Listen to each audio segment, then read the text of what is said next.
Hey everybody, hope you're all well. Today we're just going to go through our drill and what the numbers are on it, how to use it, and a little bit about it. So basically it's got its little chucky, and a little tip is when you're looking at it, if you want to loosen it, lefty loosey, righty tighty. So what that means is when you can see it's got its little teeth there. See how the teeth start closing up? That means you can put your drill or your driver bit in it. So what we're going to do is we're going to put a driver bit, Phillips head, into it. So looking at it, lefty loosey. So loosen it enough to put your driver in. Then you tighten it, okay? Then you've got here, functions left or right.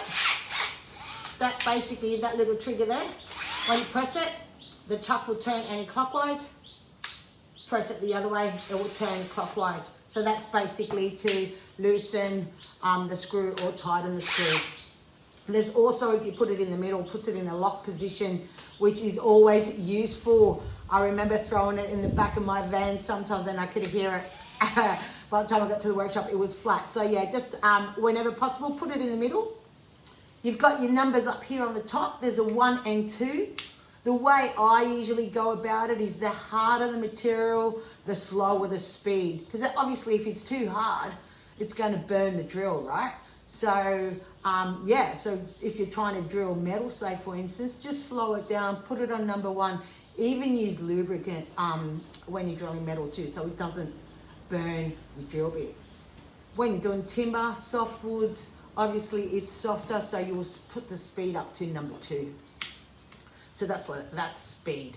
Then over here, you've got some numbers right next to your chuck there. That's basically the torque. So what I mean by that, it's probably easier if I just show you, but let me just quickly run through the rest of the things here while we're here. There's numbers, then there's a drill bit, and then I'll show you here quickly. See, there's numbers, drill bit, and then there's a hammer bit. You also have, say for instance, on a Makita, there's got 3 functions. It's got a screw, drill, and hammer. So basically what that is if it's on the drill, right, it's a direct drive. So what that means is that if you turn it onto the drill, it just means it's going to drill and it's got a direct drive, so it's not going to stop it. So if you want it, when you're drilling, you don't want it to stop. So you just put it on the drill. The Ryobi doesn't have, oh yeah, it does. It has the drill, they just don't have the screw. So basically, the numbers are to activate the clutch. So what that means is if you're trying to screw something, which I will show you now, just get a piece of timber.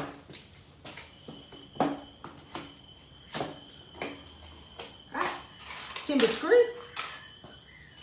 So let's just put the number on number 1, okay? Got it on number 1. We're going to just try to drive this screw down. Right, make sure it's on the right, going the right direction. Stops there, it doesn't really have much power. So we might have to just turn the numbers up, turn the torque up, we'll turn it up to 5.